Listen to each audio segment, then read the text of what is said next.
नमस्कार, मैं अजय साहू और आप देखना शुरू कर चुके हैं शोरगुल टाइम्स।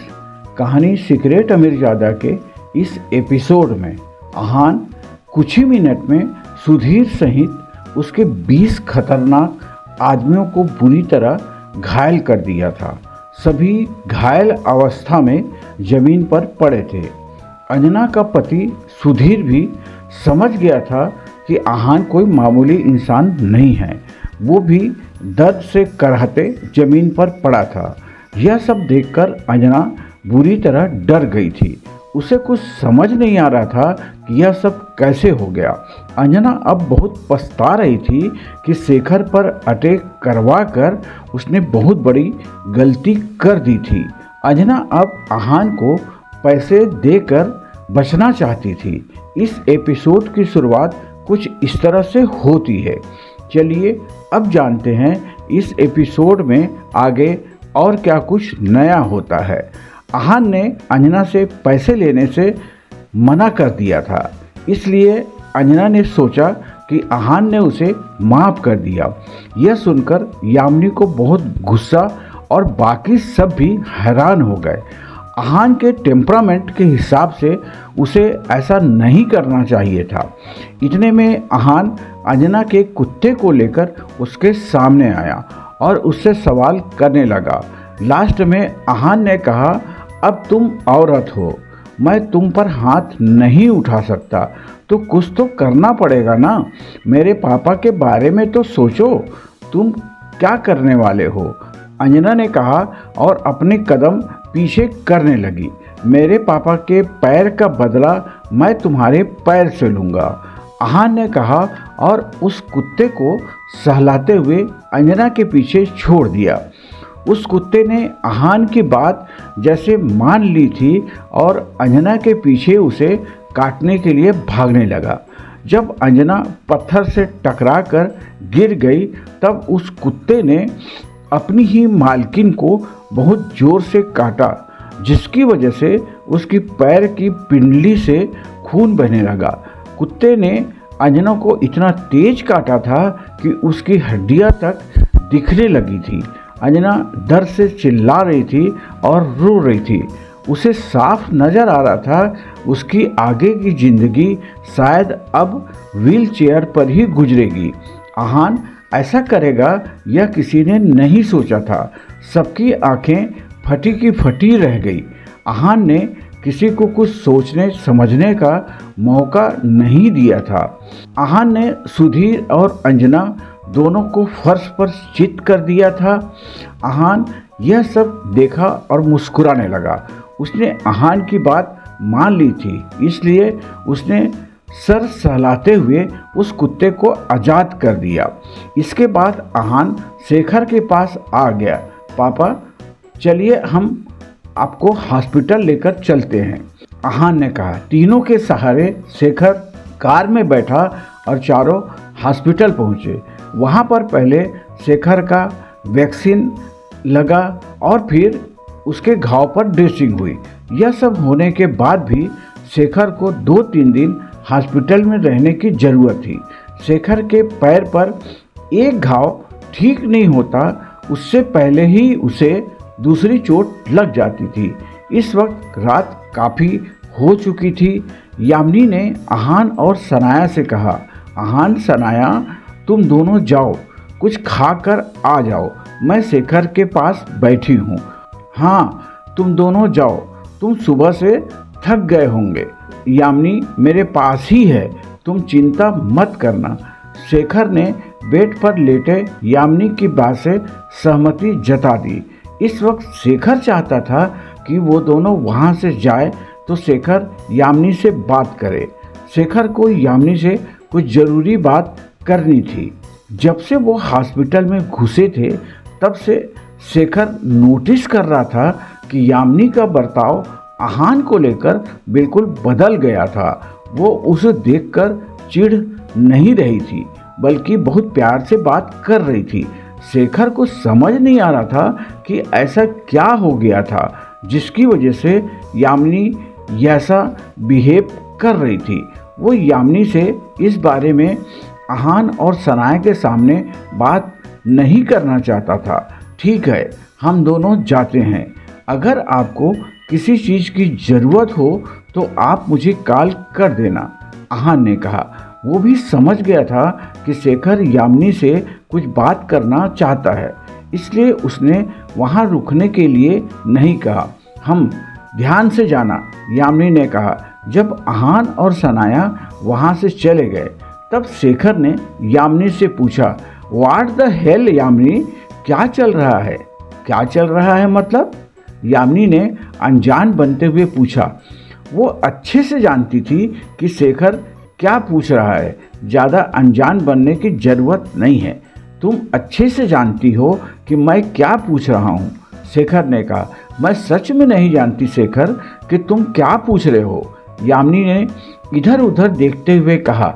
ठीक है, मैं साफ साफ पूछ लेता हूँ, आहान को लेकर तुम्हारा बर्ताव इतना बदला क्यों है? तुम तो उससे नफरत करती थी ना, फिर अब उससे इतने प्यार से बात कैसे करती हो? शेखर ने पूछा। वो सब पास्ट की बातें हैं शेखर, सब बदलते हैं, मैं भी बदल गई। मैं पहले उससे नफरत करती थी, इसका मतलब यह तो नहीं कि अब भी उससे नफरत करूं, यामिनी ने कहा। यह सब बातें तुम किसी और को सुनाना, मुझे नहीं। मैं तुम्हें अच्छे से जानता हूँ, जरूर तुमने अपना कोई फायदा देखा होगा। अब साफ साफ बताओ कि बात क्या है, शेखर ने पूछा। शेखर अपनी पत्नी का लालच अच्छे से जानता था।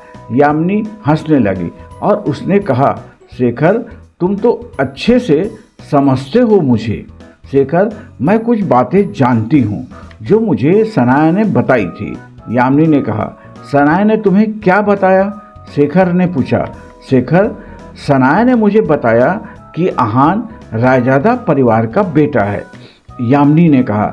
रायजादा परिवार? शेखर ने हैरानी में कहा। उसके चेहरे के एक्सप्रेशन बिल्कुल बदल गए थे। शेखर को ऐसा देखकर यामिनी ने कहा, मैंने तो तुम्हें बताया ही नहीं कि कौन सी रायजादा फैमिली, फिर तुम ऐसा क्यों रिएक्ट कर रहे हो? तुम एशिया की सबसे बड़ी फैमिली की बात कर रही हो, शेखर ने कहा। शेखर को आहान की आइडेंटिटी का अंदाजा था, पर वो किसी बात को लेकर श्योर नहीं था, क्योंकि उसके आंखों के सामने सब कुछ बहुत अजीब हो रहा था। तुम इस बारे में जानते हो? यामिनी ने पूछा। हाँ, मैंने अंदाजा लगाया, शेखर ने कहा। अंदाजा? अगर तुम्हें अंदाजा लगा लिया था तो फिर तुमने मुझे बताया क्यों नहीं, यामिनी ने कहा। अगर उसे यह बात पहले पता होता तो वो आहान को इतना भला बुरा कभी नहीं कहती। अगर मैं तुम्हें बताता तो तुम मेरी बात का विश्वास नहीं करती, शेखर ने चिढ़ते हुए कहा। वो जानता था कि यामिनी उसकी बात पर कभी भरोसा नहीं करती। यामिनी भी यह बात सुनकर चुप हो गई। अगर उस दिन सानिया सनाया से माफ़ी मांगने नहीं आती तो उसे यह बात कभी पता नहीं चलती। आहान भी अजीब है, उसने कभी हमें बताया क्यों नहीं कि वो रायजादा फैमिली से है। अगर वो हमें बता देता तो इतना सब कुछ नहीं होता। 3 साल आहान ने और हमने कितना कुछ कहा, यामिनी ने अफसोस जताते हुए कहा। गिल फैमिली उसकी इंसल्ट हमेशा आहान की वजह से ही करती थी। अगर सबको उसकी असली आइडेंटिटी के बारे में पता होता तो सब उसकी बहुत इज्जत करते और आहान के अगेंस्ट एक वर्ड नहीं बोलते। यह सब कुछ इतना सिंपल नहीं है, कुछ तो परेशानी आहान को भी है। तुम्हें याद है जब हम उससे पहली बार मिले थे तब उसकी क्या हालत थी, शेखर ने कहा। आहान उस वक्त खून से सना हुआ था और उसकी सांसें बहुत धीरे चल रही थी। यह तो आहान में अच्छा एंड्योरेंस था, इसलिए वो सांसें ले पा रहा था। शेखर ने जब देखा कि उसकी सांसें चल रही है तब उसने आहान को बचाने का फैसला किया। वो रायजादा परिवार का बेटा है, उसे भला क्या परेशानी हो सकती है और उसे कौन मारना चाहता है? यामिनी का दिल बैठने लगा। इन बड़े परिवारों में बहुत सारे राज होते हैं, हमें पता नहीं होता कि कब क्या हो जाए। शेखर ने कहा, हो सकता है जिसने आहान को मारने की कोशिश की। शेखर बोलते बोलते रुक गया। तुम्हारा मतलब है कि? यामिनी ने कहा, हाँ, तुम्हें याद है जो लड़की उस दिन हमारे घर आई थी वो भी तो रायजादा थी ना? उसका नाम शायद अनन्या रायजादा था। वो कैसे तुम्हें, मुझे और सनाया को मारना चाहती थी। शेखर ने कहा, मैं उसे कैसे भूल सकती हूँ, उसने लगभग मेरी बेटी की जान ले ली थी। यामिनी ने कहा, अगर उस दिन आहान वक्त पर नहीं आया होता तो आज सनाया उनके बीच में नहीं होती। यह सब सोचकर यामिनी का दिल बैठ गया। वो क्या आहान के अपने परिवार के रिश्ते अच्छे नहीं हैं? वो लोग ही आहान को मारना चाहते हैं? यामिनी ने पूछा, हो सकता है आहान और उसके परिवार के बीच में कुछ तो ऐसा है जिसकी वजह से वो एक दूसरे से नफरत करते हैं। शेखर ने कहा। यामिनी के चेहरे पर पसीना आने लगा। अगर वो आहान के इतने करीब रही तो उसकी जान को भी खतरा हो सकता था। शेखर, मुझे ऐसे डराओ मत। अगर आहान की अपने परिवार से दुश्मनी है तो फिर क्या हमें भी खतरा हो सकता है? यामिनी ने पूछा। हाँ, खतरा तो है, पर आहान के साथ हमारा रिश्ता नहीं है। बोलते बोलते शेखर कुछ सोचने लगा। उसके दिमाग में अचानक से एक बात आई, यामिनी, अब मुझे ऐसा लग रहा है जैसे उन दोनों के डिवोर्स के पीछे की वजह भी कुछ और है। शेखर ने कहा, मतलब? यामिनी ने पूछा। शायद यह असली डिवोर्स है ही नहीं। शायद दोनों ने अपने मन से डिवोर्स लिया ही ना हो। शेखर ने कहा, इसका मतलब तुम यह कह रहे हो कि आहान ने सनाया को डिवोर्स उसे बचाने के लिए दिया है? यामिनी ने पूछा। हाँ, सनाया को और हमें। शेखर ने कहा। इतने वक्त से शेखर आहान और सनाया के डिवोर्स के बारे में सोच रहा था, पर उसे कोई कारण समझ नहीं आ रहा था। वो यह बात तो अच्छे से जानता था कि डिवोर्स का कारण हिमानी तो बिल्कुल भी नहीं है। रायजादा परिवार और आहान में दुश्मनी तो थी, किसी वजह से शायद वो आहान पर हमला नहीं कर सकते थे, पर सनाया, यामिनी और शेखर पर कर सकते थे। शायद इसीलिए आहान और सनाया ने डिवोर्स लेने का फैसला किया था। यह बात अब शेखर को समझ आ गई थी। शेखर, जो तुम कह रहे हो वो अब मुझे भी समझ आ रहा है। यामिनी ने कहा। हम आहान के लिए कितनी सारी मुसीबत हैं। शेखर ने गहरी सांस लेते हुए कहा। आहान के लिए? उसके लिए क्या मुसीबत है? जब उसे पता था कि उसके और उसके परिवार के बीच में प्रॉब्लम है तो फिर उसने सनाया से शादी क्यों की? उसने अपने साथ हमारे लिए भी मुसीबत खड़ी कर दी। यामिनी ने अनफ्रेंडली टोन में कहा। यामिनी को बहुत बेचैनी होने लगी।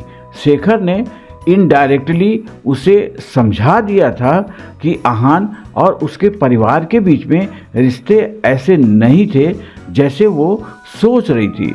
उसकी फैमिली में से उसे कोई मारना चाहता था। अगर किसी ने 3 साल पहले उस पर इतना भयानक अटैक किया था तो फिर ऐसा फिर से हो सकता है। इसके अलावा आहान में इतना पावर अभी नहीं था कि वो उनसे लड़ सके। अगर ऐसा होता तो वो सनाया को कभी डिवोर्स नहीं देता। वो उसे और बाकी सबको आराम से प्रोटेक्ट कर सकता था। यामिनी को अब तक लग रहा था कि आहान को पलकों पर बैठाकर वो अपनी लाइफ स्टाइल चेंज करेगी, पर यहाँ तो कुछ और ही हो गया था। इस सब बातों से वो बहुत चिढ़ गई थी। यामिनी, तुम ऐसा क्यों कर रही हो? तुम अच्छे से जानती हो कि आहान ने कितनी बार हमारी सेक्रेटली मदद की है। उसने कितनी बार हमें प्रॉब्लम से निकाला है। शेखर ने यामिनी के बदले हुए तेवर देखते हुए कहा। पास्ट में ऐसा बहुत कुछ हुआ था जिसकी एक्सप्लेनेशन आहान ने कभी नहीं दी थी और शेखर को भी कभी समझ नहीं आया था। जो कुछ भी हुआ आहान की वजह से हुआ ना। जब तक वो हमारी लाइफ में नहीं था तब तक सही ही था ना। तुम आहान को नहीं कहते, यामिनी ने कहा। यामिनी, तुम ऐसा कैसे कह सकती हो? आहान के हम पर बहुत एहसान है, शेखर ने कहा। हाँ, तुम चुप रहो। पहले मैंने सोचा था कि आहान से बहुत सारे पैसे मांगूंगी, पर अब उससे सिर्फ इतना मांगूंगी कि वो सनाया और हम सब दूर रहे, यामिनी ने कहा। इतने टाइम से जो यामिनी चाहती थी आहान और सनाया की फिर से शादी हो जाए, अब वो चाहती थी कि वो दोनों एक दूसरे से दूर रहें। यामिनी, अगर सच में कोई उसकी जान लेना चाहता है तो हमें उसकी मदद करनी चाहिए। इस वक्त आहान को हमारे साथ की सबसे ज़्यादा ज़रूरत है और तुम उससे हमसे दूर कर रही हो, शेखर ने कहा। मुझे किसी की कुछ नहीं पड़ी है, मैं बस इतना चाहती हूँ कि हमारा परिवार सेफ रहे। आहान की वजह से पहले ही हम बहुत सारी प्रॉब्लम फेस कर चुके हैं और अब नहीं, यामिनी ने कहा और पैर पटकते हुए सोफे पर जाकर बैठ गई। शेखर ने भी कुछ नहीं बोला क्योंकि वो जानता था यामिनी से बहस करने से कोई फायदा नहीं है। सनाया आहान जब हॉस्पिटल से निकले तब कुछ देर उन्होंने कोई बात नहीं की। फाइनली आहान ने कहा, सनाया, तुम क्या खाना चाहती हो? कुछ भी चलेगा, सनाया ने कहा। यह सुनकर आहान थोड़ा हैरान हो गया। सनाया अपने खाने के प्रेफरेंस को लेकर बहुत पर्टिकुलर थी और उसकी चॉइस खुलकर बता देती थी, पर आज ऐसा नहीं हुआ था। मनाली आने के बाद यह पहली बार था जब दोनों अकेले थे। क्या अकेले वक्त बिताते हुए आहान और सनाया के बीच की दूरियां कम हो जाएगी? आगे जानने के लिए बने रहिए हमारे चैनल शोरगुल टाइम के साथ। बस इसी के साथ ही यह एपिसोड भी यहीं पर समाप्त होता है। इस एपिसोड को आगे बढ़ाते हुए कल फिर मुलाकात होगी। आज के लिए बस इतना ही। अब हमें कल तक के लिए इजाज़त दीजिए। नमस्कार, धन्यवाद।